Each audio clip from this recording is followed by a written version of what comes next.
Mm, Bienvenidos, queridos amigos laurentinos, comunidad laurentina. Estamos transmitiendo un episodio más de la serie Lorenzo Peña, su vida y sus proyectos. En el episodio de hoy vamos a abordar lo que es la lógica jurídica. Tenemos planificadas dos entrevistas para esta subtemática. Eh, Lorenzo publicó en el 2017 el libro Visión lógica del derecho, una Sí, defensa del racionalismo jurídico.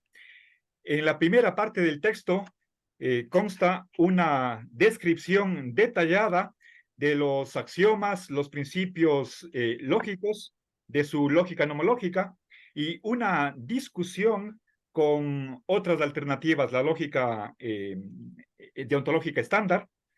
Eh, la parte técnica la vamos a aplazar para nuestro próximo episodio, de modo que esta es una introducción, es sentar las bases para esa otra parte puramente técnica sobre la lógica jurídica. Les invitamos para que nos vean, nos sigan en nuestra próxima entrevista. Entonces, bienvenido Lorenzo, muchas gracias. Empecemos, por favor, el, delineando la naturaleza de la lógica jurídica. Hay un par de opciones que deberíamos revisar. El, Tal vez la mayoría de los juristas creen que la lógica jurídica es simplemente una herramienta para realizar los razonamientos jurídicos. Pero por otra parte está una concepción objetivista, que es la tuya, que cree que los principios de la lógica jurídica tienen que ver con la realidad de los hechos jurídicos. Bueno, hay una relación entre unos hechos que llamémosle, digamos yo, por falta de otro calificativo, denominaré un hecho meramente fáctico, una acción, y por otra parte, hechos que tienen calificativos deónticos como obligatorio, prohibido, ilícito. Entonces, la lógica es la que relaciona unos hechos con otros en este ámbito jurídico. Entonces, esa es una visión que tiene que ver con la ontología que está detrás de lo que hacen los operadores jurídicos.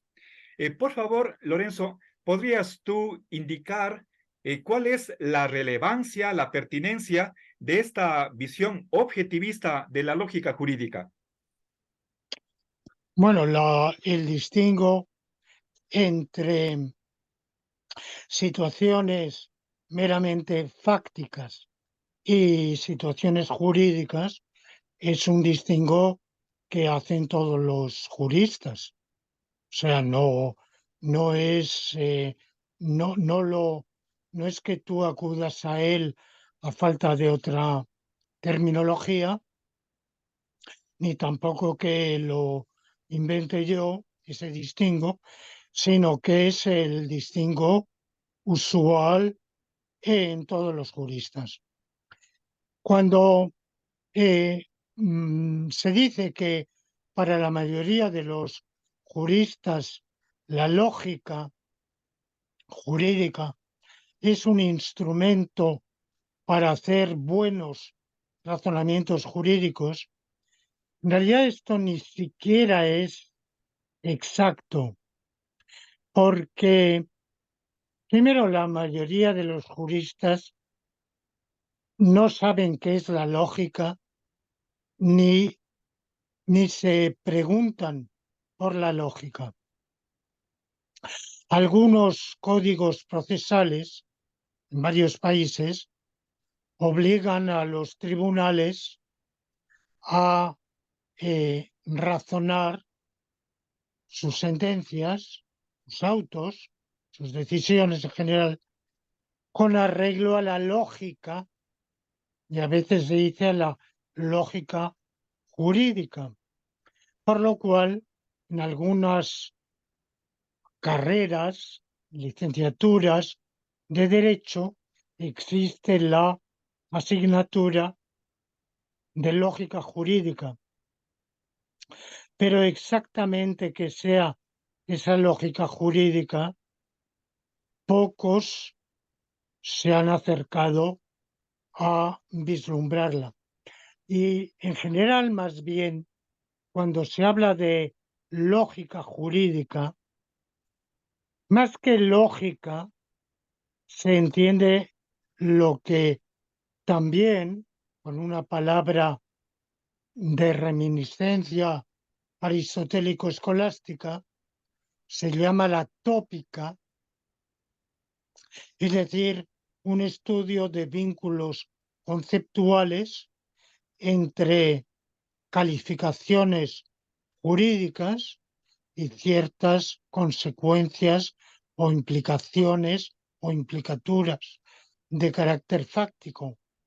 Por ejemplo, si hay contrato, tiene que haber contratantes. El contrato es inconcebible sin una reciprocidad de obligaciones de algún tipo. Si incluso una donación requiere un mínimo de reciprocidad, y es que el donatario, o sea, el receptor de la donación, acepte la donación y generalmente está explícita o implícitamente condicionada. Puede ser revocada en unos supuestos porque la ley establece que el donatario, por recibir la donación, adquiere unos compromisos, por tanto, unas obligaciones. Bueno, esa tópica pues establece que cualquier concepto jurídico, propiedad, mm, eh, contrato, deuda, matrimonio, tiene unas implicaciones. Si hay matrimonio, en principio, según el concepto de matrimonio que se ha tenido desde que el mundo es mundo hasta hace unos pocos años, pues había dos individuos de sexo diferente que estaban autorizados por el ordenamiento normativo vigente a contraer matrimonio entre sí. Hoy no es así, se llama matrimonio también a la unión de dos individuos del mismo sexo. Por lo cual, evidentemente, saltada esa barrera, la tópica queda fragilizada en ese punto y podemos imaginar otras configuraciones. Pero dejando eso de lado, ahí esa llamada lógica jurídica, que como digo no es lógica propiamente dicho, entraría no en lo que en el corpus aristotélico es lógica, sino en la dialéctica, es decir, en razonamientos probables basados en vínculos conceptuales, que es la tópica. Bueno, pero algunas leyes procesales en España incluso eluden la palabra lógica y obliga a los tribunales a razonar según las máximas de la experiencia. Bueno, ¿cuáles son las máximas de la experiencia? Eso no lo dice la ley de enjuiciamiento criminal ni la ley de enjuiciamiento civil, pero de todos modos los tribunales, cuando hay una casación, el Tribunal Supremo sí anula sentencias de los tribunales de instancia diciendo que es ilógica, que su argumentación es ilógica, que rompa, que quiebra las normas de la lógica y por tanto es evidente que el Tribunal Supremo sí considera que hay una lógica que debe presidir el razonamiento del juez. ¿Cuál? Esto no se sabe, no hay asignatura de lógica jurídica. Y por otro lado, como la única lógica deóntica de la cual han tenido conocimiento,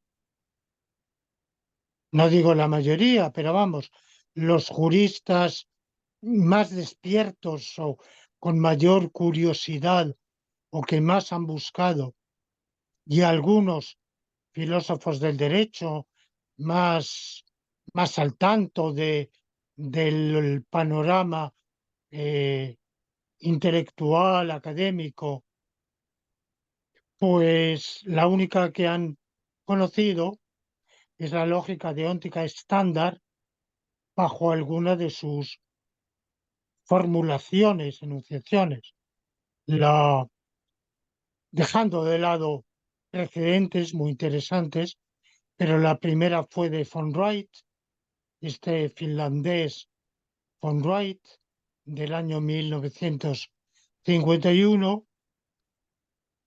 y luego ha sido la base de reelaboraciones por autores como Kalinowski, Nicolás Rescher, Hagwist y en el mundo de habla hispana al Churrón y Buliguín,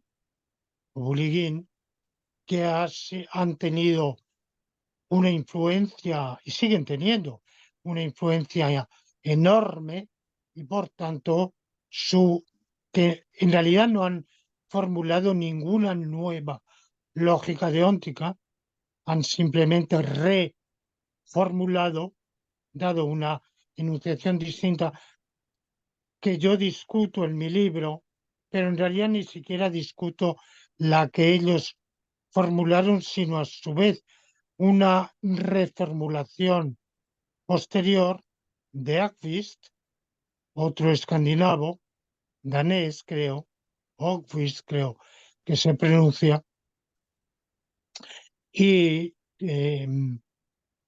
que, que bueno, se ha revelado inapropiada para el razonamiento jurídico y por tanto, en definitiva, aunque algunos filósofos del derecho, digamos, al tanto de novedades, la han vitoreado, la han contemplado, la han profesado, la han mm, propagado, pero la utilidad desde el punto de vista del razonamiento jurídico se ha revelado nula y entonces dentro del propio positivismo jurídico ha habido una reacción, por ejemplo, en España, de uno de los filósofos positivistas del derecho más salientes, de mayor renombre, que, bueno, que ha quedado un poco aislado, porque no ha formado escuela, pero nadie le discute su papel de primer orden, que es Rafael Hernández Marín, para quien la lógica cualquier lógica es completamente inservible para el derecho. O sea que el jurista no tiene ninguna necesidad de la lógica para argumentar e incluso otra corriente de filosofía jurídica que es así ha tenido mucha difusión en España y en Hispanoamérica, que es la alicantina de Manuel Atienza, aunque inicialmente también marchó por ese, más o menos, por ese camino de los lógicos argentinos al Churrón y Buliguín, pero se ha apartado de ello y en vez de lógica profesa la argumentación jurídica. un poco como eh, eh, la teoría de la argumentación o de la lógica informal frente al predominio de la lógica informal. Tú sabes que se desarrolló. ¿En qué asignatura entraría eso?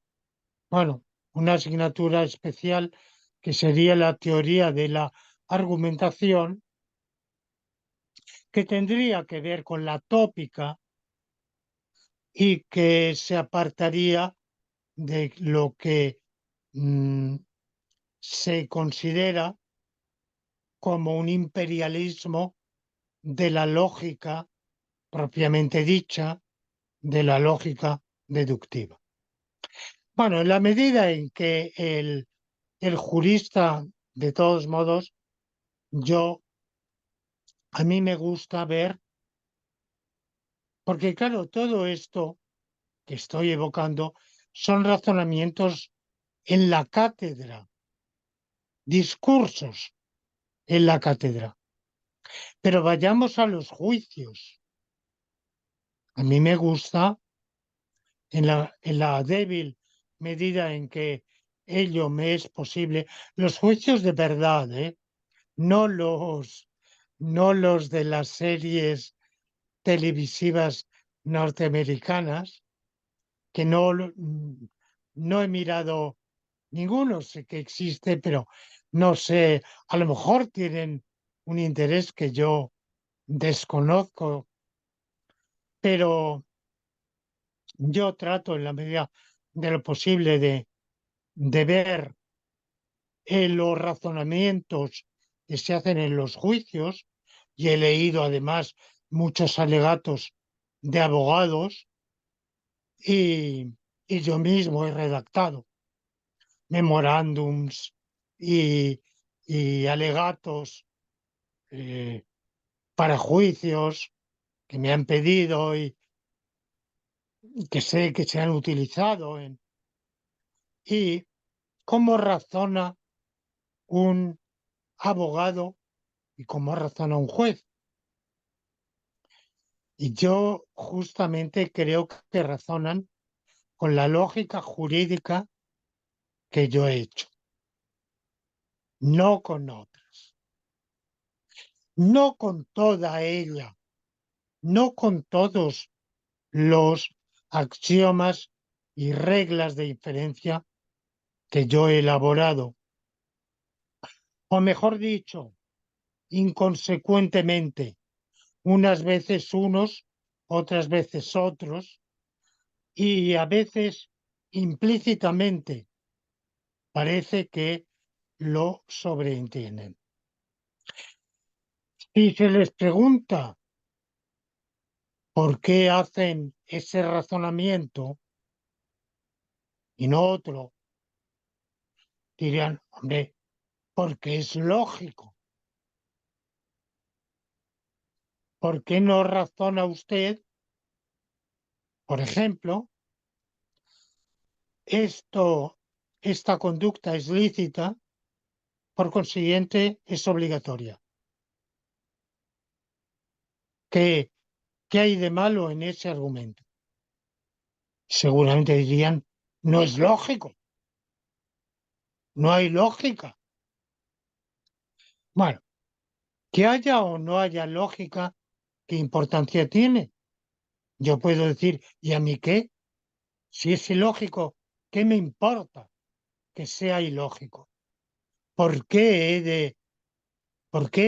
de atenerme a la lógica? Y quizá los más conscientes, los más eh, despiertos, los más atentos dirían, hombre, porque la lógica, como tú me preguntas, es un instrumento de razonar jurídicamente bien. Pues dirían, porque la lógica es el instrumento que tenemos para razonar bien, para razonar como Dios manda. Y, y lo que no sea razonar, argumentar así, argumentar y lógicamente, pues es no usar ese instrumento. O allí, en las pocas carreras jurídicas en que se enseña la asignatura de lógica jurídica, seguramente si le preguntamos al profesor por qué enseña eso, pues diría justamente porque es el instrumento para razonar correctamente al argumentar en un juicio, sea como fiscal, sea como abogado, sea como parte civil, sea como juez. Hay que ofrecer un razonamiento, un doble razonamiento, hay que razonar sobre hechos, ese razonamiento puramente sobre hechos no es un razonamiento jurídico, por ejemplo, que de tal indicio no se puede colegir tal, no se puede abducir tal hipótesis razonable porque va en contra del instinto humano. Por ejemplo, si el acusado hubiera perpetrado el crimen, no habría, ¿de qué se lo acusa? No habría, después de realizarlo, efectuado tales acciones que, que lo ponían al descubierto, a menos que sea un individuo carente de razón. Bueno, eso es un razonamiento puramente sobre hechos, razonamiento deductivo, inductivo o abductivo. Pero luego hay un razonamiento que mezcla hechos con situaciones jurídicas para llegar a conclusiones jurídicas. Bueno, ese es el razonamiento propiamente jurídico.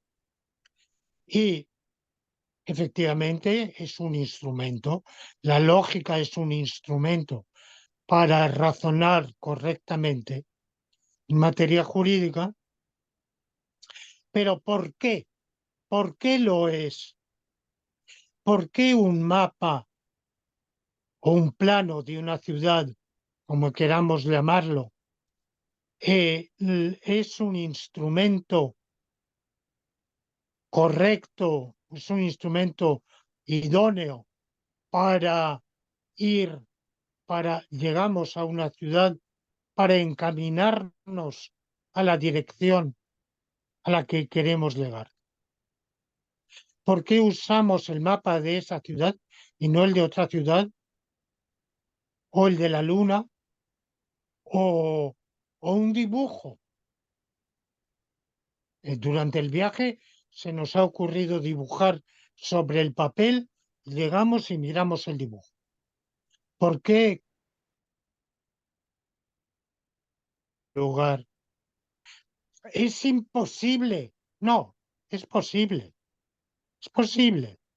Es posible que yo durante el viaje voy a, voy a, mm, voy a un congreso en una ciudad. Sé que, bueno, primero tengo que ir al hotel. Me han dado una dirección del hotel, pero no tengo plano ni mapa de la ciudad.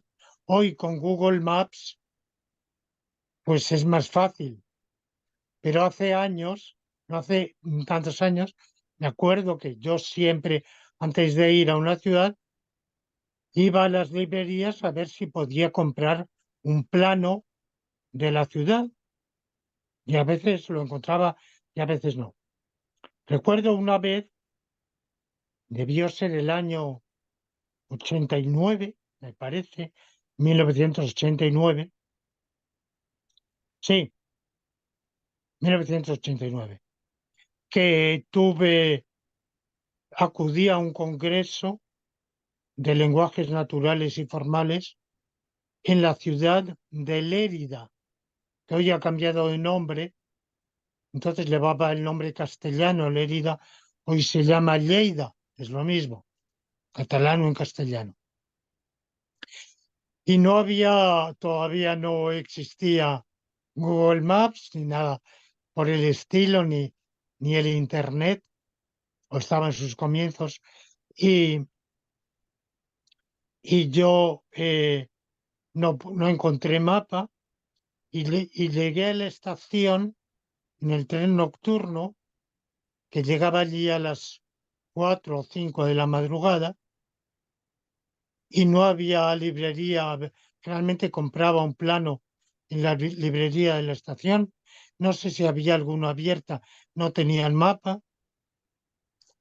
Pregunté a los viandantes, pero encuentra un viandante a las 4 o 5 de la madrugada para... bueno, no había taxi en, ante la estación de...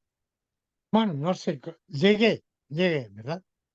Suponiendo que yo hubiera durante el viaje hecho un dibujo, es imposible, es metafísicamente imposible que con ese dibujo yo hubiera dado con el destino. No, posible es posible.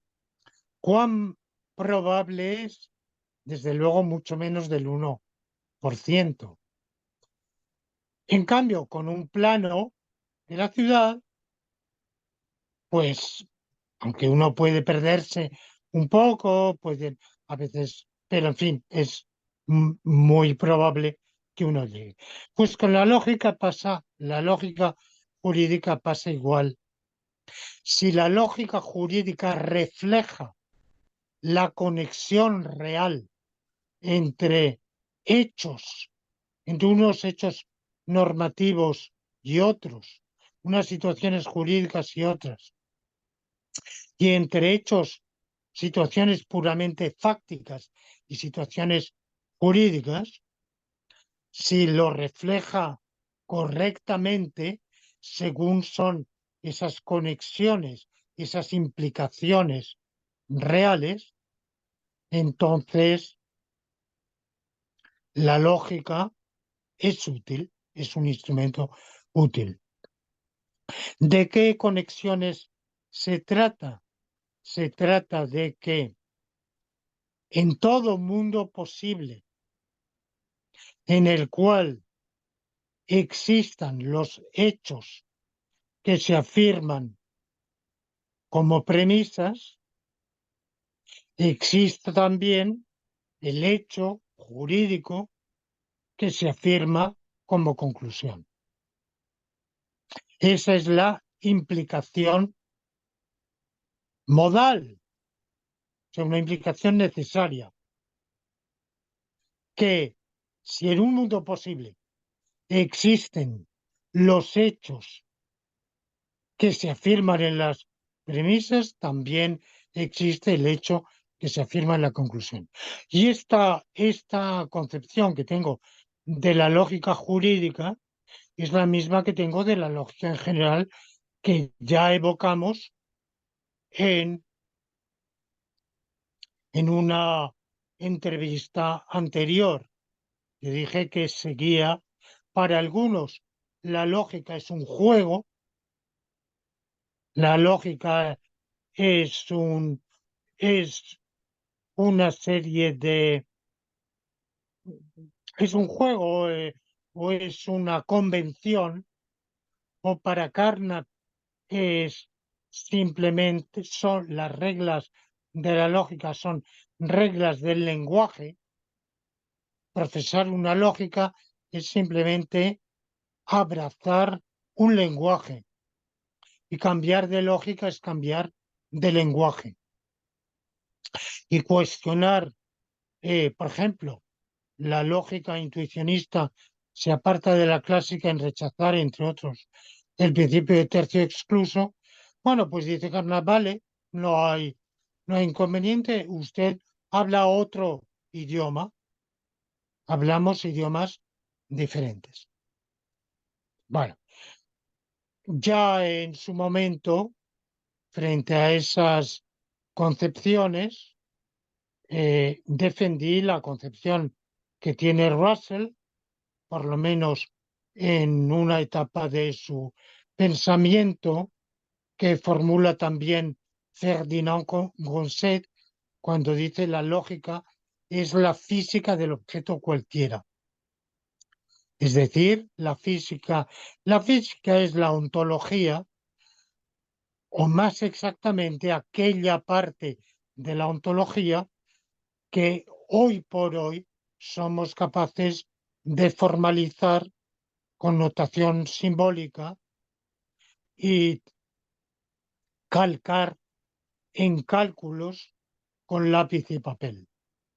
No toda la metafísica, no toda la ontología, lamentablemente, somos capaces de volcarla en un cálculo con notación simbólica. Y seguramente, dadas las limitaciones de la inteligencia humana, nunca seremos capaces de hacerlo. Aquella parte que sí podemos es lo que llamamos lógica. Bueno, pues exactamente en el razonamiento específicamente jurídico, seguramente un sistema de lógica jurídica no es exhaustivo. Hay razonamientos jurídicamente correctos que desbordan el marco de un sistema de lógica jurídica como el mío. Bueno, quiero, antes de seguir, para no volver a incurrir en una ingratitud en la cual ya he incurrido y me lo reprochó Atienza en el libro que tú has señalado, es no mencionar el anticipo que de mi lógica jurídica hay en la obra de Eduardo García Máinez, el grandísimo filósofo mexicano. Lo que pasa es que, qué sé yo, a San Juan Bautista, el, el precursor, el antecesor, algo le faltó para, para llegar al contenido de la buena nueva, ¿verdad? La adelantó, fue un precursor. Bueno, pues a Eduardo García Máinez,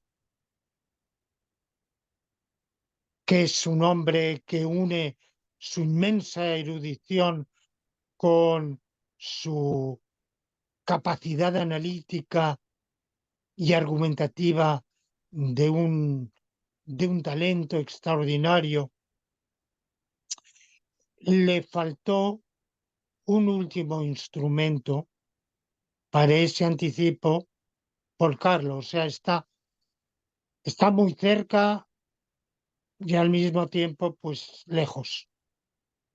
O sea que todavía hay un buen trecho de ahí a lo que es la lógica jurídica. Sin embargo, yo aquellos de nuestros oyentes que se interesen por la filosofía del derecho en particular, yo los exhorto, los animo, sus maestros les hablarán, cómo no, de, de autores, sobre todo anglosajones, y cuando hablen de autores de habla hispana, pues seguramente estos que yo ya he evocado en las últimas lecciones, quizá como García Amado, Atienza, al Churrón y Bulín, pero lamentablemente García Máinez está olvidado incluso en su patria. Se lo venera. En teoría hay seminarios con su denominación, pero en definitiva yo creo que su obra se estudia relativamente poco, sin embargo es muy valiosa. Ya, muchas gracias, querido Lorenzo. Pasemos a la siguiente pregunta.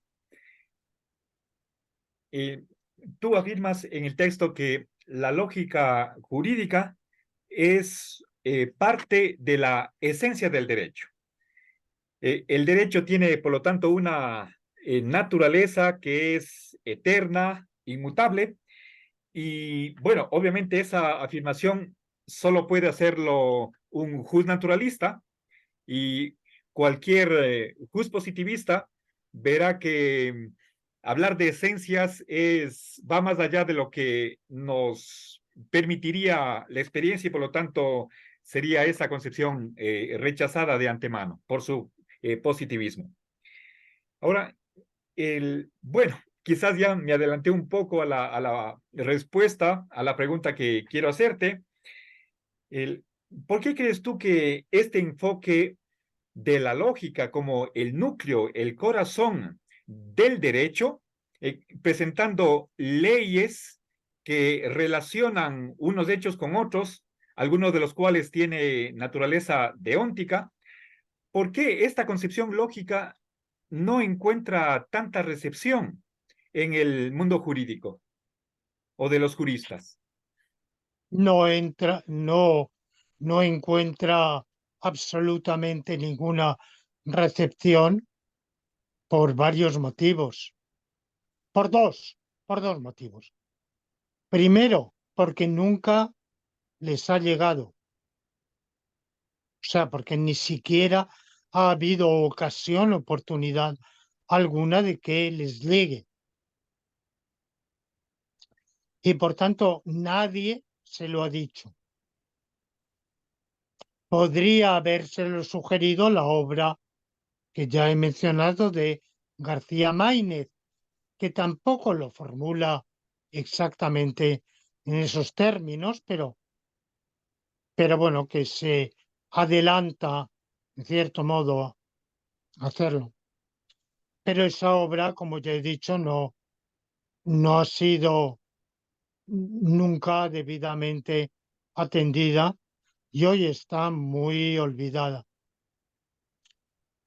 De manera que a la inmensa mayoría de los juristas, la casi totalidad, nadie les ha dicho nunca eso. Por tanto, ni siquiera tienen ocasión de rechazarlo.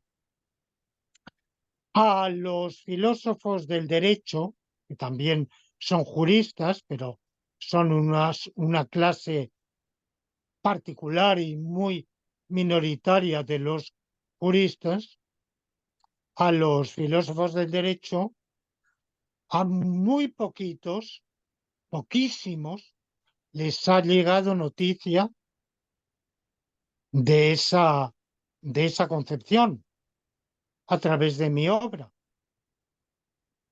Pero a aquellos pocos a quienes ha llegado, la han rechazado, pues por la misma razón por la que un idealista rechaza el realismo gnoseológico o un ateo rechaza el teísmo, eh, pues porque colisiona frontalmente contra la doctrina que es medular en su propia enseñanza y que ellos han aprendido.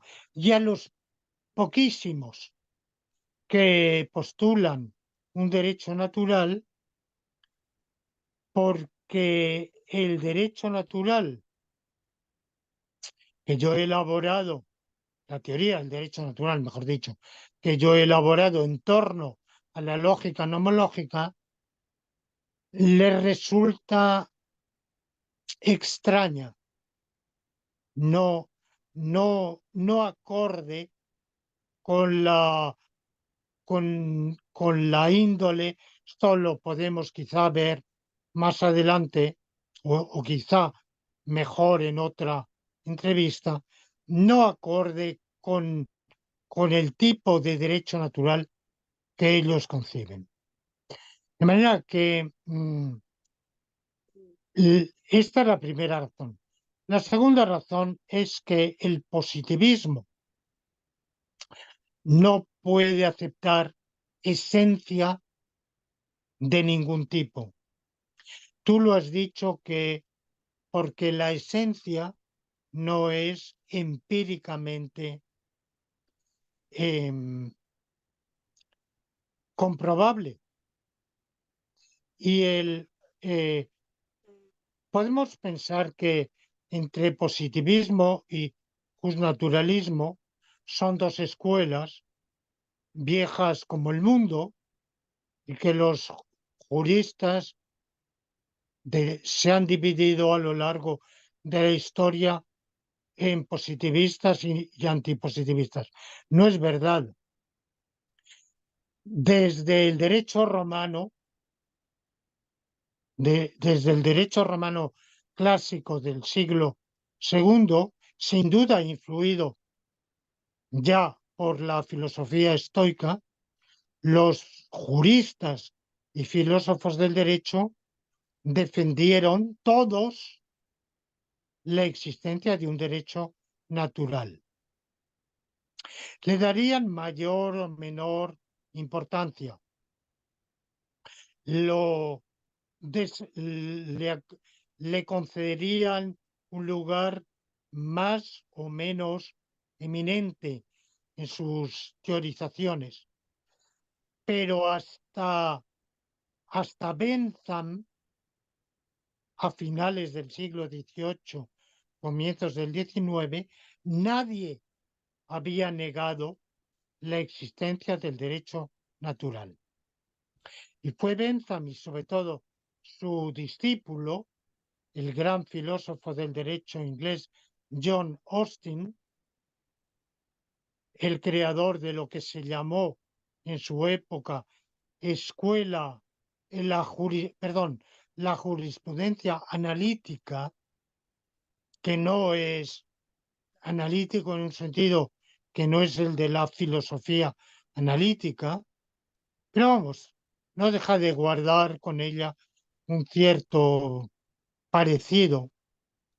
Y John Austin es el que formuló el famoso adagio: debemos estudiar el derecho que es, no el que debe ser. Una cosa es el derecho que es y otra cosa es el derecho que debe ser. Sin embargo, aunque él lo formuló en la primera mitad del siglo XIX, hasta finales del siglo XIX, la mayor parte de los juristas y casi todos los filósofos del derecho seguían defendiendo el derecho natural, que era una asignatura obligatoria en todas las licenciaturas jurídicas de todo el mundo. Y bueno, eso hubo intervalos, porque también había una tendencia ya entonces contra el derecho natural, no tanto porque se negara su existencia, sino porque se veía peligroso enseñarlo por su contenido implícitamente contestatario, revolucionario, porque en nombre del derecho natural se iban a defender derechos naturales del hombre, y aunque es la época del liberalismo moderado, pero ese liberalismo moderado dice: bien, de acuerdo, vamos a conceder libertades, pero libertades que van a estribar en la voluntad del legislador, en el pacto legislativo, no en unos supuestos títulos del hombre por el mero hecho de serlo, que obligarían al legislador a ir más lejos. Y por tanto, los justnaturalistas entonces eran liberales avanzados y los antijustnaturalistas, que, insisto, no es tanto que negaran la existencia del derecho natural, como que preferían que no se enseñara esa asignatura y prescindir de él, preferían atenerse al derecho positivo. Bueno, a partir de finales del siglo XIX, todos los juristas han aprendido en las facultades de Derecho que no hay más derecho que el positivo, que cualquier otra cosa es una quimera y que el derecho positivo es la expresión de la voluntad del legislador. O los más demócratas dicen es hablamos del derecho de una sociedad liberal democrática en la cual el derecho es la expresión de la voluntad general. Esa es la formulación de Rousseau, la ley, la loi, c'est la volonté générale. La ley es la voluntad general. Y además a esa consideración se añade una consideración deontológica.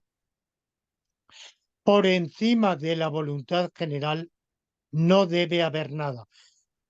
Bueno, insisto, muchos juristas, la mayoría, no tienen necesidad de esta consideración deontológica suplementaria, sino que dicen el derecho es una ciencia, el estudio del derecho es una ciencia empírica, forma parte de la antropología o de la sociología y es como el estudio de las reglas del ajedrez. Hay que ver cómo se juega el ajedrez. Mm, Bueno, también me dirás, bueno, un manual de las reglas del ajedrez. Bueno, pero si luego vemos que en la práctica los ajedrecistas sistemáticamente juegan de otro modo, pues diríamos, bueno, es sobre el papel. Claro, entre cuál es la verdadera normativa del ajedrez. Si aquella a la que se atienen los ajedrecistas o aquella que figura en los manuales del juego de ajedrez,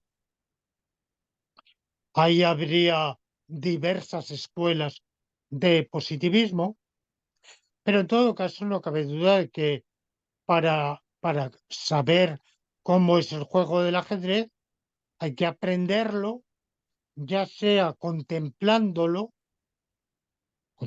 los movimientos, las jugadas de los jugadores, incluso cuando hagan trampa, porque generalmente cuando hacen trampa el adversario, el contrincante, protesta y dice eso no, eso es inválido, eh, y, o bien estudiando el manual, pero es un saber empírico.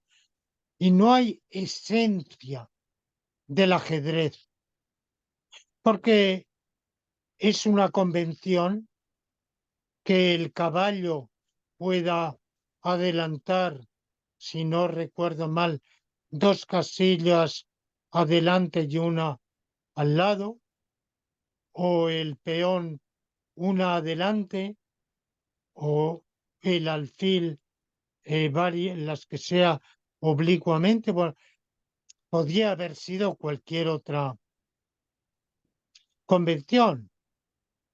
Bueno, por tanto, el positivista considera que no hay esencia del derecho, ninguna, que, mm, que el derecho es lo que hay, son las normas que hay, son por convención, digámoslo así, por voluntad general, si se quiere, pero la voluntad general habría podido ser otra.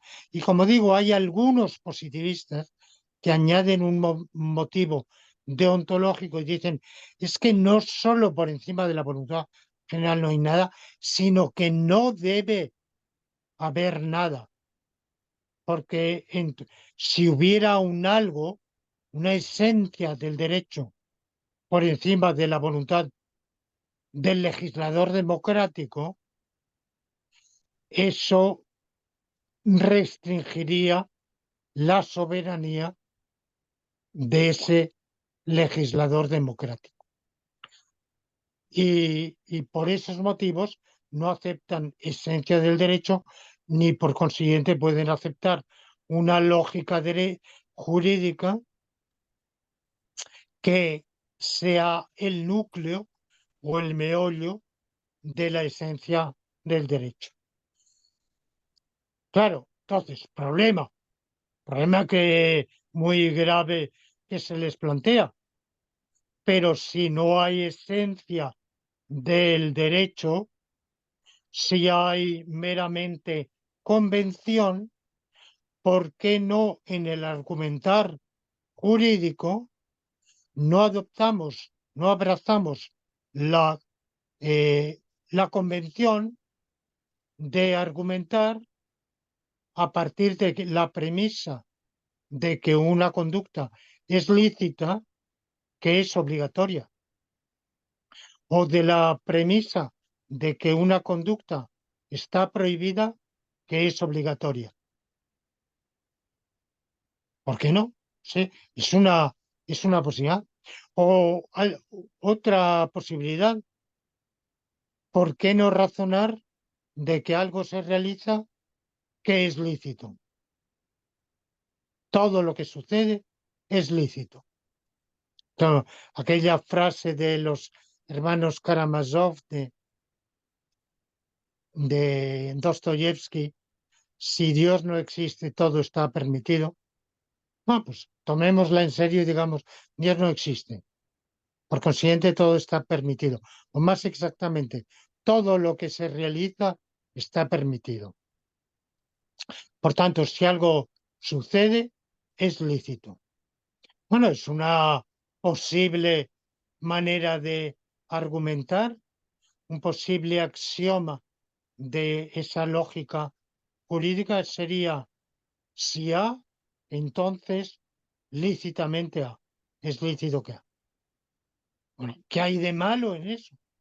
Si todo en el derecho, todo es por convención y podía ser de cualquier otro modo que se hubiera convenido o por voluntad general, bueno, pues ¿por qué no hay una voluntad general de que sea así?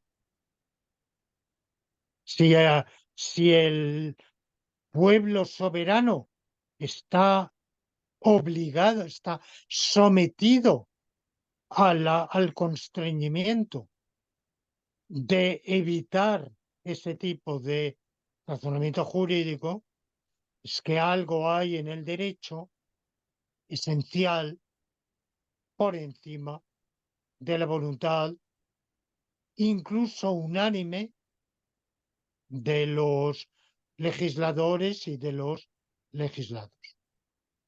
Perfecto, gracias, querido Lorenzo. La siguiente pregunta posiblemente esté parcialmente respondida, pero de todas maneras te la formulo en caso de que tengas tú alguna otra idea que añadir.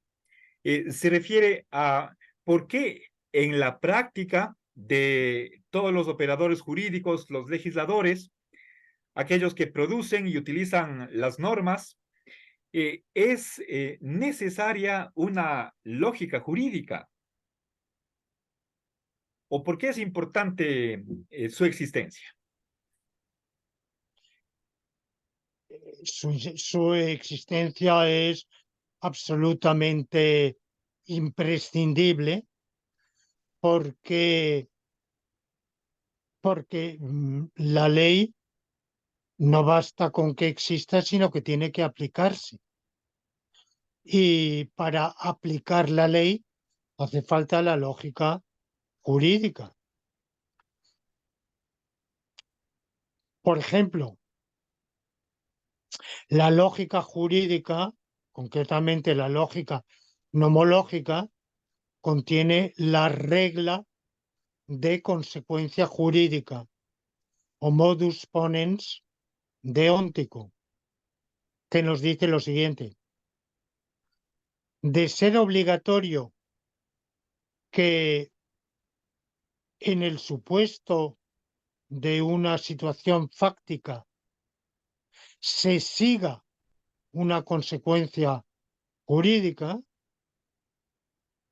Entonces, mejor dicho, de ser obligatorio que de una hipótesis se siga una consecuencia, entonces, cuando esa hipótesis se realice, la consecuencia es obligatoria. Por ejemplo, es obligatorio que si alguien mata a otro, sea condenado a pena privativa de reclusión de 10 a 15 años. O sea, para todo individuo es obligatorio que si ese individuo mata a otro, sea condenado a pena privativa de libertad de 10 a 15 años, con unas excepciones que son las causas de justificación. En el Código Penal español están enumeradas en el artículo 20 del actual Código Penal. Causas de justificación o de exculpación, bueno, para ser más precisos. Bien, entonces, supongamos que se averigua, se prueba que Genaro ha matado a otro, no concurriendo ninguna de esas causas de justificación, consecuencia, por consiguiente, es obligatorio que sea condenado a pena privativa de libertad de 10 a 15 años. Sin la lógica nomológica no se llega. Podemos simplemente reafirmar la afirmación, reafirmarla, sí, la constatación. Es obligatorio que si ha cometido el homicidio sea condenado. Bien, pero además es que ha cometido el homicidio. Por consiguiente, no hay modus ponens, no hay por consiguiente. Simplemente el que no quiera aplicar lógica deóntica dirá, pues por consiguiente, si ha cometido el homicidio, tiene que ser condenado. No, o será condenado. Sí, pero es que sí, le digo que sí ha cometido el homicidio. Por consiguiente, si ha cometido el homicidio, será condenado. Pero si ya le he dicho que sí, que efectivamente lo ha cometido, diga usted, entonces el juez, que sí, que instintivamente razona con lógica jurídica, dice, debo condenar y condeno al acusado fulano de tal por autor del homicidio sin causas de exoneración criminal concurrentes sobre la persona de tal y cual a la pena privativa de libertad de tantos años, no concurriendo circunstancias atenuantes, digamos, a 15 años, o concurriendo circunstancias agravantes a más años. Bien, la ley sin lógica jurídica no sirve de nada. Y luego a este argumento fundamental, que la ley no solo hay que formularla, sino aplicarla, añado otro, y es que el texto de la ley dice muy poquito. La mayor parte de las situaciones jurídicas, incluso de aquellas situaciones jurídicas que existen solo por la ley, independientemente de los hechos, la mayor parte de ellas no las ha formulado el legislador. Por ejemplo, el legislador, el poder constituyente, nos ha concedido derecho de reunión y nos ha concedido también derecho, libertad de religión o de conciencia. Y de ahí, por lógica nomológica, podemos inferir que tenemos la libertad de reunirnos y de profesar nuestras creencias. A la vez, es decir, que no nos es obligado para poder disfrutar del derecho de reunión, renunciar a nuestras creencias, ni es obligatorio para que podamos disfrutar de nuestra libertad de conciencia o de pensamiento, renunciar al derecho a reunirnos con otros.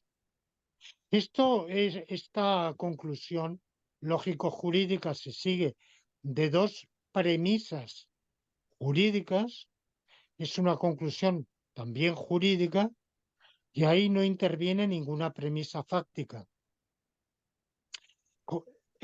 Pongo un caso muy sencillo, pero hay miles. En realidad, sin lógica, no podríamos ni siquiera inferir de cuando encontramos en el texto de la ley una obligación formulada de un modo, la misma obligación formulada de otro modo. Por ejemplo, en nuestro idioma hay una gran libertad de colocación de palabras y sintagmas. Un complemento directo puede ponerse delante de uno indirecto o detrás, sin alterar en absoluto el sentido de la oración. Un complemento circunstancial puede intercalarse o puede dejarse para el final. El sujeto puede ponerse detrás del verbo. Hay otros idiomas, como el francés, el inglés, incluso el alemán, que tienen una rigidez de colocación mayor, mucho mayor. Y otros idiomas, como el latín, que tienen todavía más libertad que el español. Bueno, constantemente el profesor de Derecho explica, qué sé yo, de Derecho Mercantil, explica en su clase, lee un artículo del Código de Comercio, entonces a lo mejor pasa como en España, que el Código de Comercio no sé si ha cambiado últimamente, vamos, cuando yo estudiaba mi licenciatura, el vigente era de 1829, casi 2 siglos o bueno, anterior, y evidentemente si se lee un artículo de ese código, pues la manera de hablar ha cambiado, hay palabras que suscitan, que no nos son tan familiares y evidentemente lo normal es el que el profesor parafrasee de una frase de contenido equivalente, pero otra. Bueno, con la lógica nomológica, eso es posible porque las reglas de inferencia de la lógica nomológica es que si A es necesariamente equivalente a B, la obligatoriedad de A implica la obligatoriedad de B y viceversa. Eso parece tan obvio que hasta casi produce sonrojo tener que decirlo, como todo lo obvio. Si 2 y 2 igual 4, 4 igual 2 más 2. Bueno, es obvio, ¿no? El orden mm, en una ecuación, colocarlo de la izquierda a la derecha o la derecha a la izquierda, cae por su propio peso. Podemos decir, sí, cae por su propio peso si se aceptan las reglas de la aritmética. Pero podemos imaginar un cálculo en que no sea así. A igual a B, pero B no igual a A. Eso, mm, diríamos, bueno, pues use otra palabra, no use la palabra igual, vale, es igual, pero podemos usar ese mismo signo. Y, y de hecho los lógicos siempre inventarán algo, un cálculo, que desafíe todo lo que nos parezca más obvio. De manera mm, que no, el derecho es inútil y ineficaz y no sirve absolutamente de nada sin razonamiento jurídico, y para ese razonamiento jurídico necesitamos una lógica, no una lógica cualquiera que nos dé la gana, no una lógica que por convención, por acuerdo, por voluntad soberana queramos abrazar como habríamos podido abrazar otra, no una mera convención lingüística a lo Carnap, reemplazable por cualquier otra convención, sino una lógica que refleje los vínculos objetivos reales entre situaciones fácticas y situaciones deónticas, y entre las situaciones deónticas unas con otras. Ya, perfecto. Gracias, querido Lorenzo. Ahora, pasemos a la relación entre lógica y bien común. En otro episodio, cuando tratábamos de los valores jurídicos, ya tuvimos oportunidad de analizar lo que era el bien común y dijimos, entre otras cosas, que el bien común es el fin de la sociedad, del ordenamiento jurídico, es el que direcciona el accionar del el gobernante, los legisladores, los jueces. Y ahora preguntémonos qué pasa con la lógica jurídica. También, al igual que el derecho, tiene algo que ver con el bien común. Sí, claro, por supuesto. Tiene todo que ver con el bien común. Primero que el axioma principal de la lógica nomológica es la obligatoriedad de que se realice el bien común.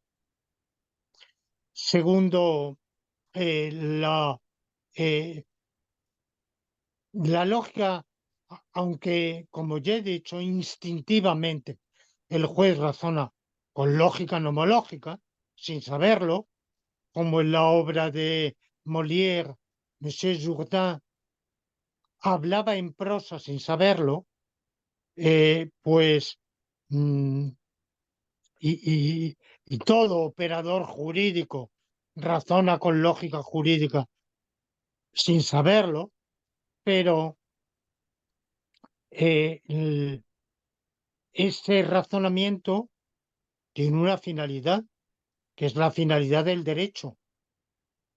Si la finalidad del derecho es el bien común, la finalidad de la lógica del derecho no puede ser otra que servir al bien común. Aunque el jurista instintivamente razona con lógica jurídica, sin embargo, para averiguar, para hallar las leyes de la lógica jurídica, para llegar a formular un sistema de axiomas y reglas de inferencia de lógica deductiva jurídica, no basta el instinto. Hace falta otro tipo de razonamiento. ¿Qué razonamiento? Bueno, podría decirse la imaginación. El lógico tiene imaginación y con imaginación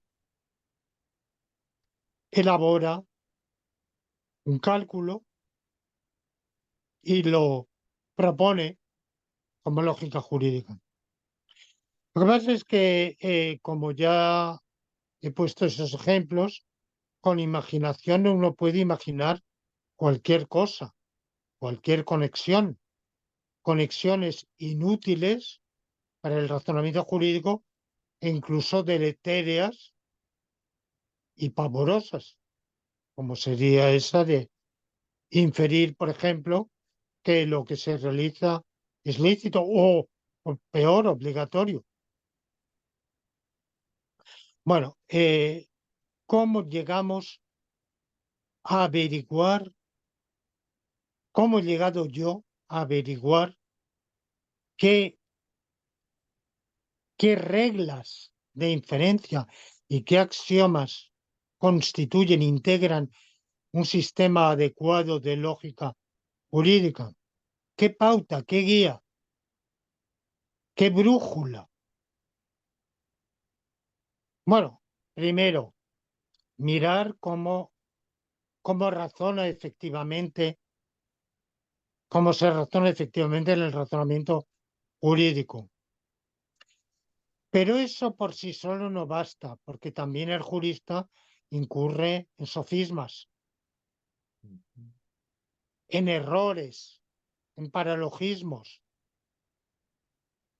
La prueba de ello es cuando un tribunal de casación casa, o sea, anula una sentencia porque la argumentación del tribunal de instancia incurre en una argumentación errónea.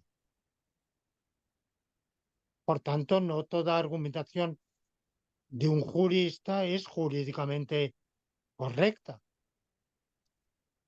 Generalmente, el propio sistema jurídico tiene pautas, criterios, canales eh, para procedimientos, para rectificar esos errores, pero no siempre, y así careciera de tales previsiones, el error seguiría siendo un error. Bueno, de manera que esa es una primera orientación, pero hay una segunda orientación más válida que es la abducción. Abducir es inferir. Digamos, la abducción es lo inverso de la deducción. Abducir, razonar por abducción es lo inverso de razonar por modus ponens. Por modus ponens partimos de las dos premisas, si A, entonces B, más la premisa A para inferir B. La abducción nos hace llevar de,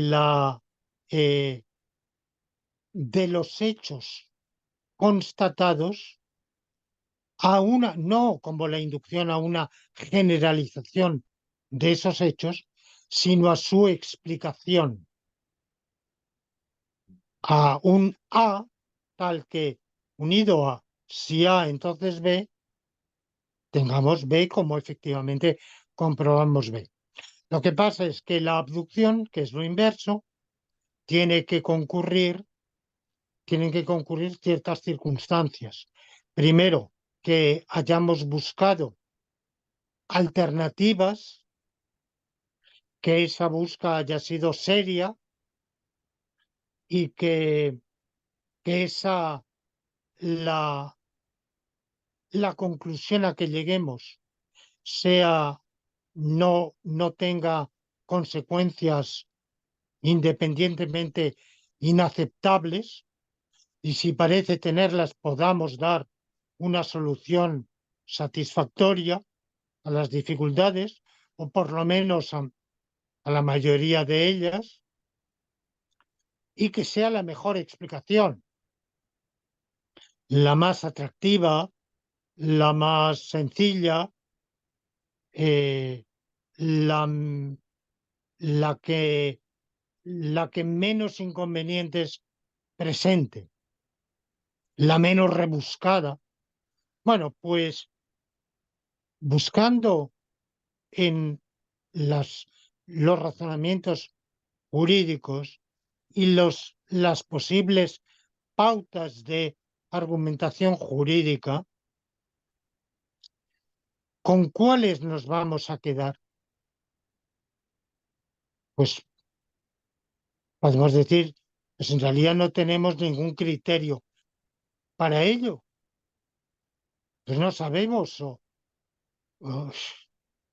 bueno, yo creo que tenemos una pauta, una brújula, y por abducción concluyo que es lo que es esa pauta la que determina qué axiomas y qué reglas de inferencia se han de abrazar en lógica jurídica.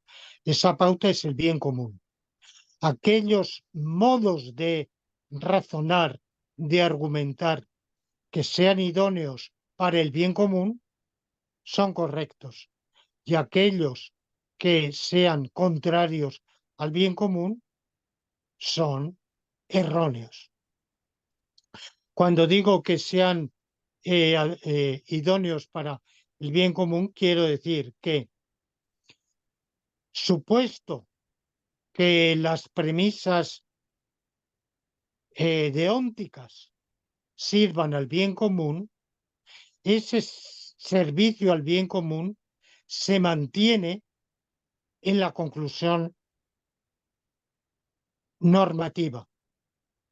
Pero si el servicio al bien común de las premisas o de algunas premisas queda en cambio subvertido, eliminado, cancelado en la conclusión normativa, es que ese modo de razonar o de argumentar es inválido y por tanto una, una pauta de argumentación similar no es aceptable en lógica jurídica.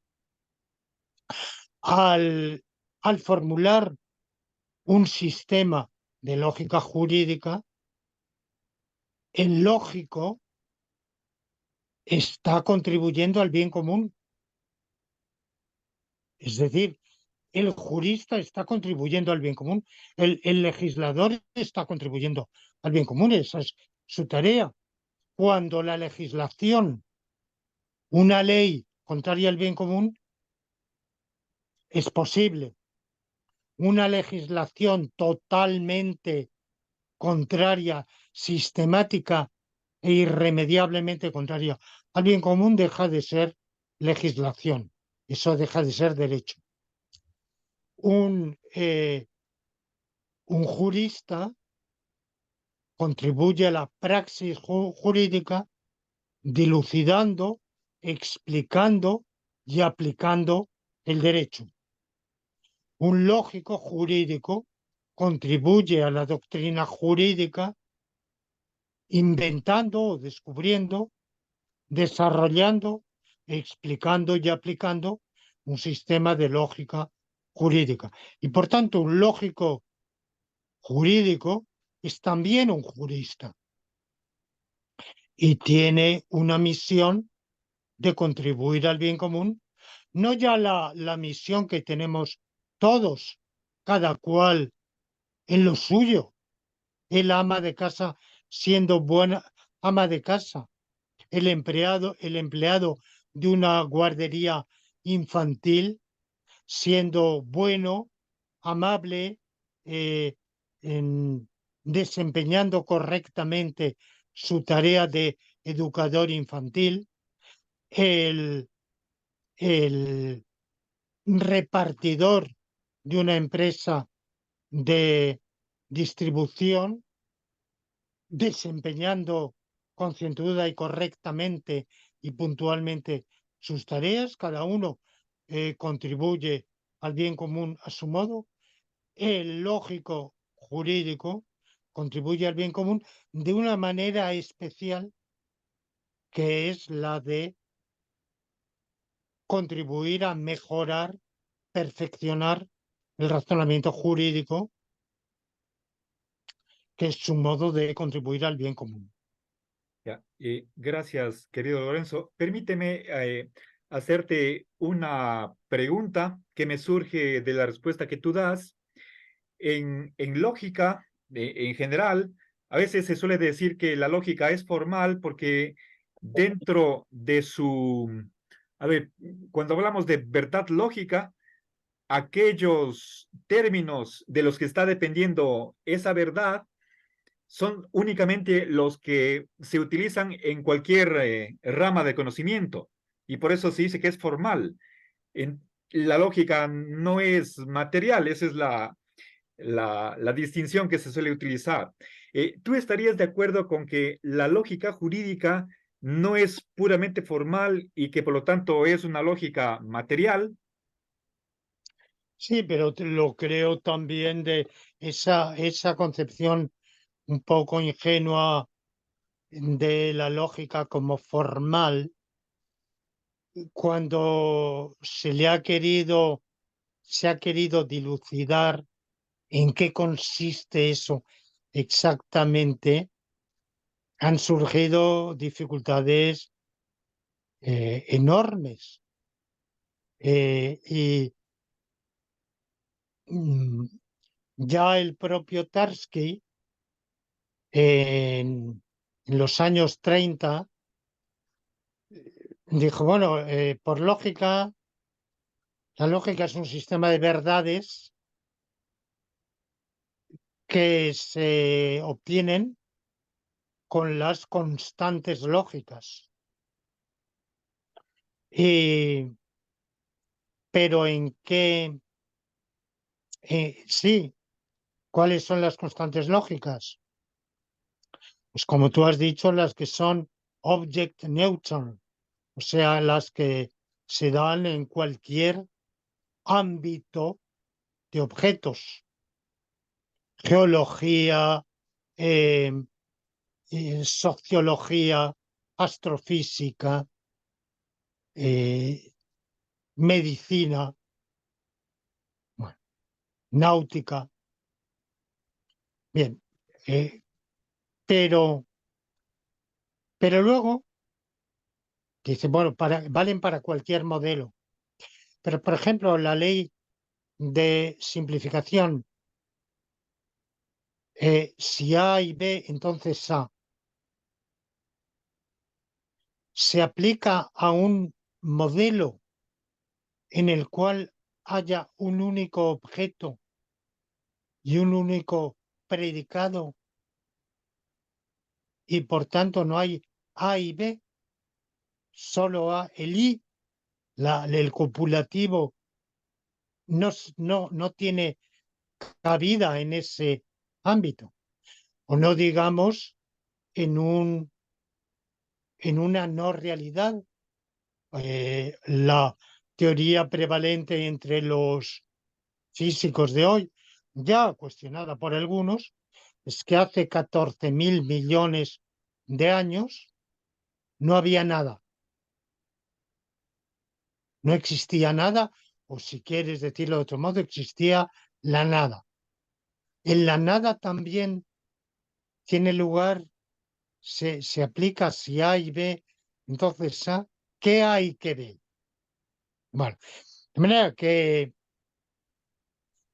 fue Quine, a partir del Tarski lo plantea de un modo más bien de reflexión indagativa, pero Quine da un paso adelante y dice, la lógica es, aunque luego, en su evolución posterior, Quine llegará a adoptar otro punto de vista en su pensamiento tardío, incluso opuesto a este, pero inicialmente en sus discusiones con Carnap, que están recogidas en algún escrito inédito del propio Carnap, dice Quine lo formula, dice, las constantes de la lógica son por enumeración.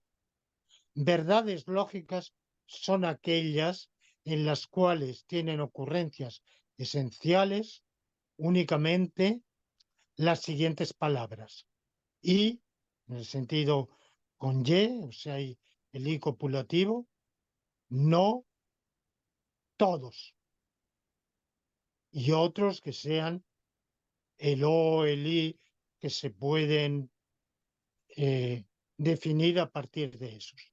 El existe, bueno, esas son toda verdad formulable solo, es decir, formulable de manera que las ocurrencias esenciales solo sean de esas palabras, es una verdad lógica.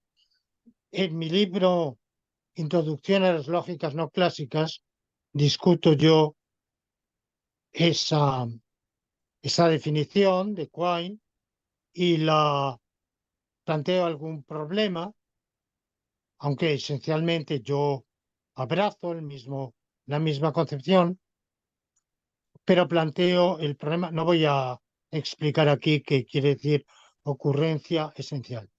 Pero queda claro que como es por enumeración, podemos añadir otro vocablo. Por ejemplo, debe o es obligatorio que o antes de o después de o necesariamente. Y ahí tenemos las lógicas modales, con necesariamente, temporales, con antes de, después de, eh, deónticas, con obligatorio, obligatorio que, de manera que mm, evidentemente hay ciencias, estudios para los cuales la palabra obligatorio es irrelevante. Eh, el, el astrofísico no se pregunta si las galaxias obligatoriamente han de distanciarse entre sí de manera acelerada, sino que afirma que eso sucede. Si le preguntamos, ¿pero es obligatorio o es lícito? Es evidente que esa pregunta es irrelevante, no tiene pertinencia ni sentido ninguno, porque la obligatoriedad es social y entre las diversas galaxias no hay sociedad de ningún tipo. No son seres sociales, vivientes, ni vinculados por ninguna relación social. De manera que eh, esa neutralidad, object neutrality o independencia de la naturaleza particular, vemos que tiene sus límites y que en definitiva los propios lógicos a la hora de reflexionar sobre la, la índole de su investigación, llegan a una, a una explicación que no se contenta esa, con esa banalidad de decir que la lógica es formal. La lógica es tan material como cualquier otro saber. Lo que pasa es que la lógica es un saber con un vocabulario muy acotado, muy delimitado. Y la lógica deóntica sigue siendo un saber con un vocabulario muy acotado, muy delimitado. En el caso de la lógica nomológica, solo agrega a eh, a las constantes de la lógica modal, o sea, la lógica eh, cuantificacional más el operador de necesidad, solo agrega el operador de obligatoriedad y una constante sentencial, que es la realización del bien común.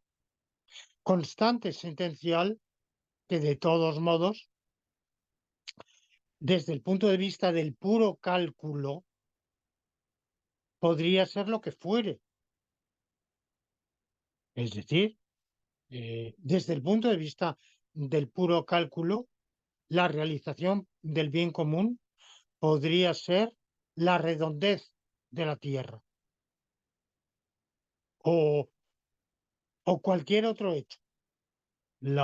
Desde el punto de vista de lo que es escribir con lápiz y papel y empezar a extraer conclusiones.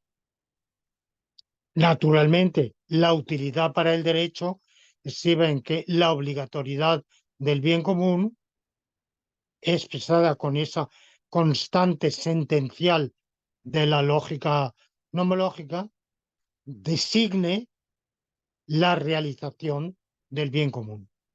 Un hecho existente en unos mundos, sí, y en otros mundos, no. En unas circunstancias histórico-sociales, sí, y en otras no. Y desde luego, en grados muy diferentes.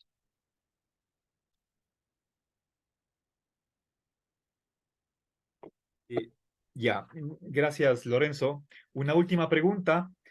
En otra ocasión vimos que el derecho puede contener antinomias, es decir, contradicciones, pero una cosa es la negación débil o simple, natural, y otra cosa es la supernegación o negación total, fuerte.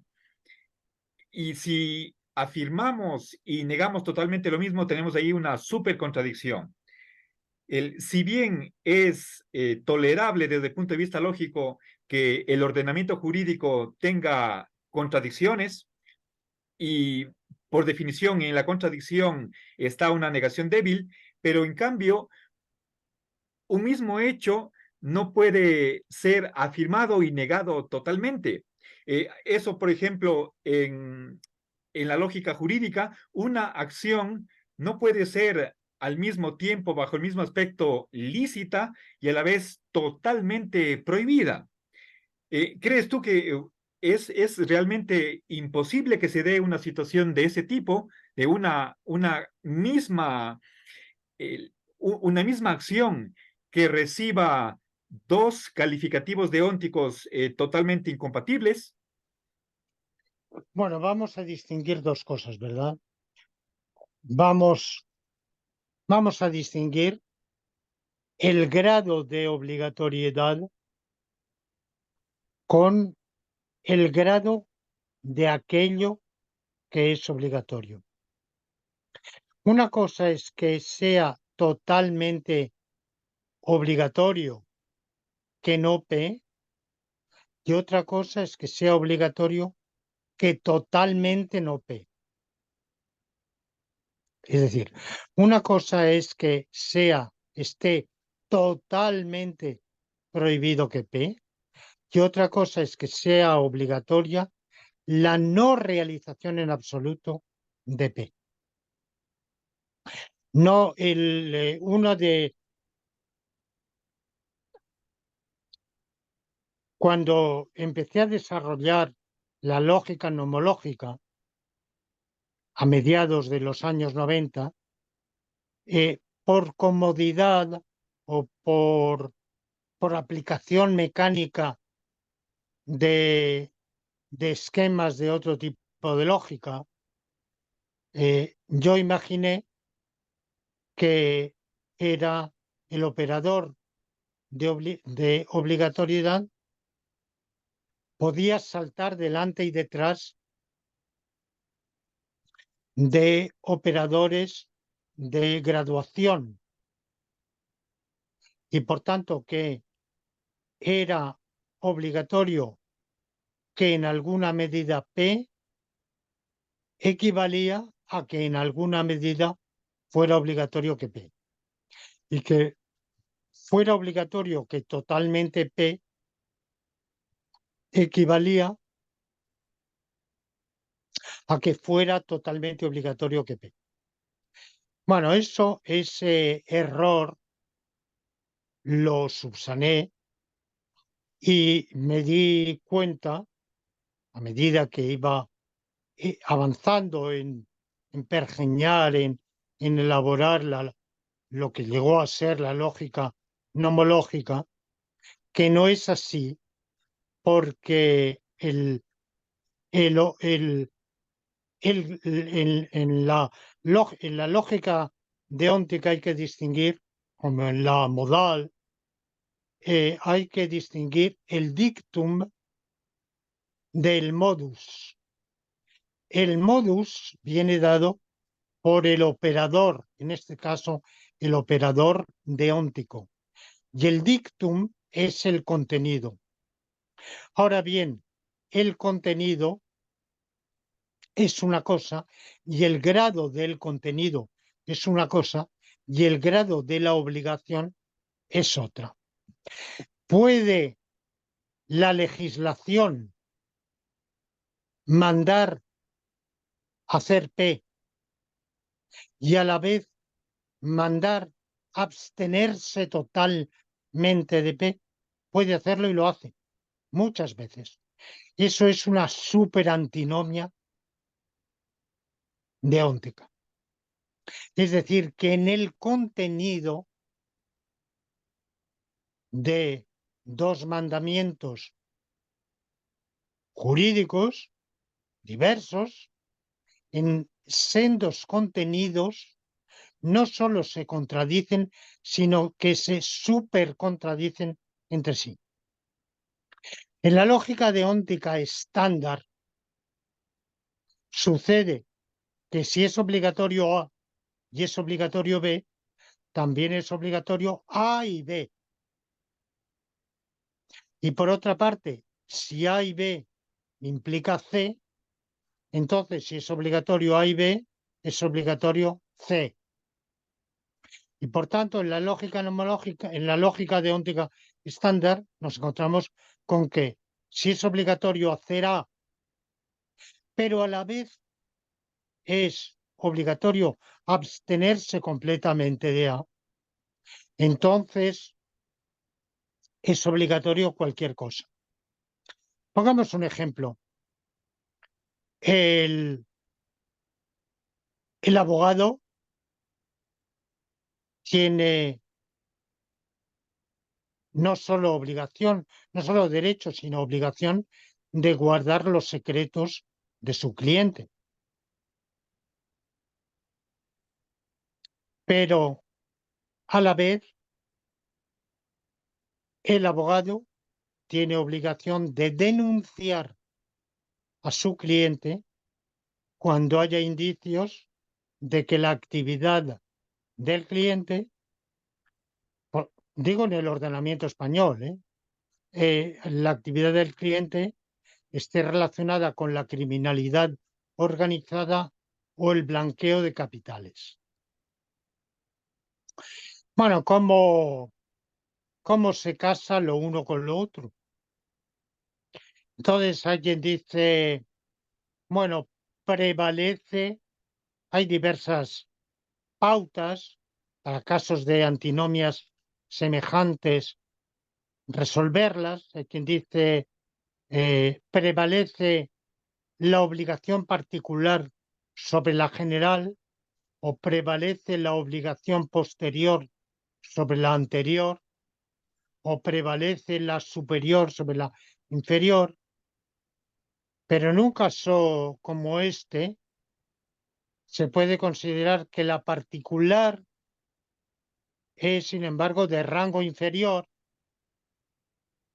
y, por tanto, esas pautas no nos dicen cómo resolverlo. Y, en todo caso, las pautas son pautas de exequibilidad, es decir, el juez, ¿cuál de esas obligaciones va a tener en cuenta postergando la otra? Pero eso no anula la otra obligación.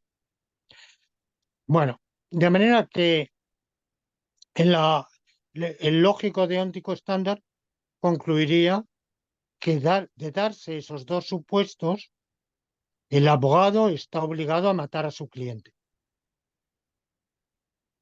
o a incendiar el Palacio de Justicia o a suicidarse, lo que uno quiera decir.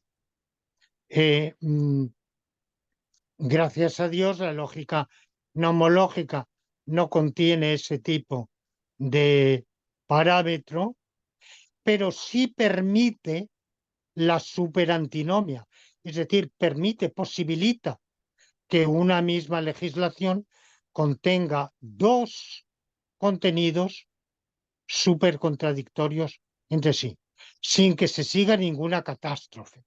Es evidente que habrá de haber en el sistema unas pautas de exequibilidad por las cuales el juez desatienda una de las obligaciones y atienda a la otra.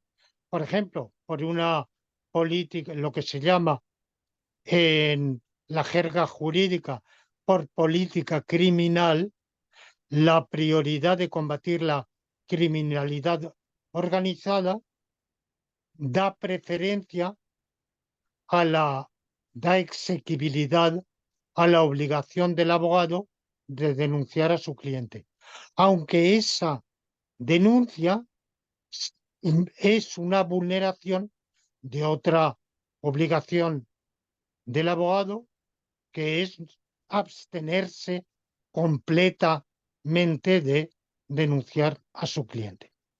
Ahora, tú planteas otro problema y es el de si la obligatoriedad misma, no su contenido, sino la obligatoriedad misma, tiene grados, que efectivamente los tiene. Si podría suceder que una acción fuera obligatoria y no lo fuera en absoluto. Pues esto es evidente que no, pero no por lógica jurídica, sino por lógica sentencial a secas. Ahora, podemos plantearnos un supuesto. Los juristas, no hay dos profesiones que son las más hipotetizadoras en la vida intelectual. Estas dos profesiones son las de filósofo analítico y las de jurista. El filósofo analítico se plantea, digo que esto que tengo enfrente es un libro. ¿Y qué diría si saliera volando, por ejemplo? ¿O qué diría si al llegar a tocarlo se desvanece? Bueno, ese tipo de experimento, de hipótesis que al hombre de la calle le puede resultar peregrino, absurdo, ocioso. Bueno, pues el jurista es el segundo hipotetizador y el derecho, cuando no el filósofo del derecho, sino cualquier penalista, cualquier internacionalista, cualquier eh, catedrático de derecho tributario, tiene que plantear una hipótesis. Bueno, hay obligación de tributar. ¿Y si el obligado tributario adelanta el pago en una hora, sustrayéndose así al tenor de la ley que dice que el que en tal momento haga el pago está sujeto a la imposición? Pero bueno, evidentemente las multinacionales tienen sus asesores fiscales y saben muy bien que ubicando su domicilio social en Dublín, por ejemplo, o en las Islas Caimán, se sustraen. Entonces el legislador inventa. No. Bueno, que podemos preguntarnos, ¿el legislador puede, como digo, el jurista constantemente está inventando hipótesis, aunque la hipótesis sea poco realizable o nada realizable, pero el derecho tiene que atender a todos los casos que se realizan o que podrían realizarse. Porque el jurista de antemano no sabe cuáles se realizarán y cuáles no. Y porque el ingenio humano es capaz de inventar hechos que el jurista, el legislador, no había previsto. Por eso está ese juego del ratón y el gato entre los obligados tributarios y el legislador tributario, para ver quién escapa. Que la mayoría de los mortales no tenemos posibilidad alguna de maniobrar, pero por supuesto las grandes multinacionales tienen, y los multimillonarios tienen muchos medios de jugar ese juego. Bueno, pues podemos preguntarnos si el grado de obligatoriedad lo puede decidir el legislador en su acto promulgatorio. Ya vimos en una pasada entrevista que pragmáticamente es equivalente que el legislador diga los españoles deben contribuir a las cargas públicas pagando impuestos conformes a un sistema tributario justo. Estoy parafraseando un artículo de la vigente Constitución española. O que diga, legislador, edicto por la presente edicto que los españoles contribuyan a las cargas públicas pagando los impuestos correspondientes a un sistema tributario. Bueno,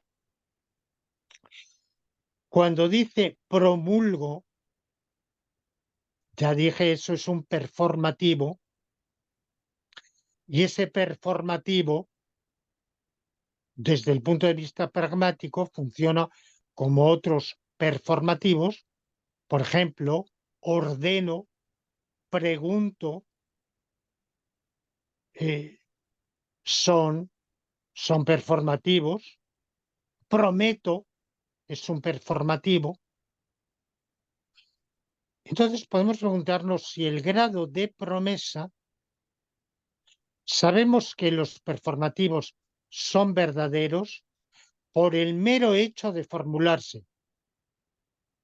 Quien promete, dice, prometo que te traeré mañana el par de botas que vimos el otro día en un escaparate. Que lo voy a comprar y te lo traeré. Bueno, puede prometerlo de mala fe, pero la promesa la ha hecho. Es verdad que lo ha prometido. O sea, según lo está diciendo, está creando el estado de cosas consistente en que está bajo esa promesa. Es lo que Searle llamó, en su teoría de las promesas, un hecho institucional. Bueno, por tanto, la afirmación, el aserto performativo es forzosamente verdadero. Ahora, podemos preguntarnos si no solo es verdadero, sino que si puede tener, en virtud de la pragmática del lenguaje, de la pragmática comunicacional, un grado. Que si yo puedo decir, lo prometo un poquito,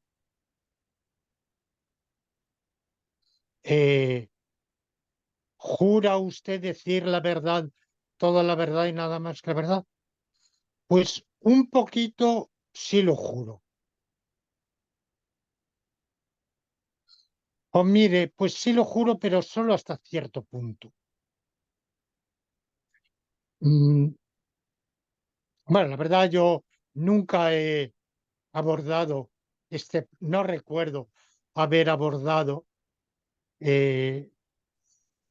mi impresión es que las reglas de la pragmática comunicacional no permiten tal cosa.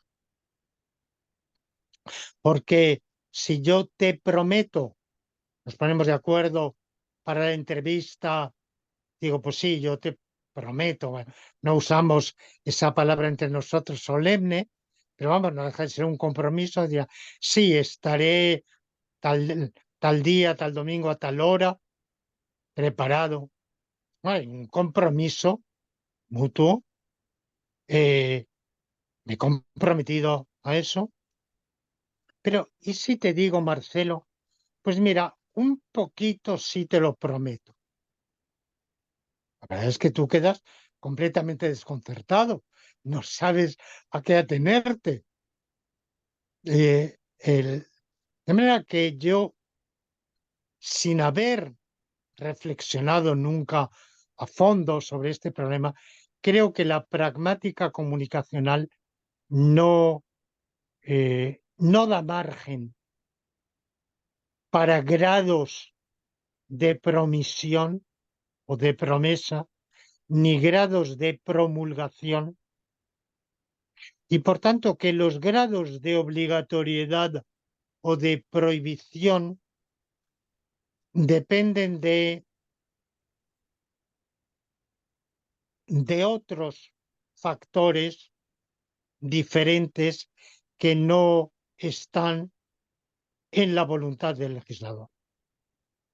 Por ejemplo, de su acoplamiento dentro del ordenamiento jurídico. Yo pienso que una prohibición cuya violación acarree una sanción más grave, eh, una conducta cuya realización acarree una sanción más grave, está menos prohibida que una que acarree una sanción menos grave. O por lo menos que esa diferencia del grado de prohibición es uno de los factores importantísimos que determinan la diferencia de la sanción. Que matar está más prohibido que robar, por ejemplo. Pero eso no es porque el legislador diga promulgo totalmente que no se mate o prohíbo totalmente que se mate. No, no, no es por eso. Es verdad que en algunas posiciones dice queda todo terminantemente prohibido fumar en esta sala. Bueno, ¿qué diferencia hay en que quede terminantemente prohibido y que quede prohibido a secas? Ahí está claro que es una cuestión meramente retórica, que cuando se escribe en un cartel se dice está totalmente prohibido fumar en esta aula, el, quien quiera que promulgue esa norma simplemente está acudiendo a un recurso retórico que también forma parte de la gramática comunicacional. Como dice Peter Gitch, es como dar un puñetazo en la mesa, pero el contenido de lo dicho no varía en absoluto porque se dé o deje de dar un puñetazo en la mesa. Por tanto, hay prohibiciones con mayor grado de prohibición y menor, pero no dependen del acto, de la formulación del acto edictivo o promulgatorio del legislador. Ya. Eh, Perfecto, muchísimas gracias, querido Lorenzo. Con esto terminamos la entrevista de hoy y les invitamos para que nos acompañen en un próximo episodio en el que abordaremos la parte técnica de la lógica jurídica. Estaremos, por un lado, examinando a detalle, analizando los componentes de la lógica nomológica propuesto por Lorenzo y haremos una comparación con la lógica deóntica estándar, principalmente en aquella versión de Alchurrón y Bulligin.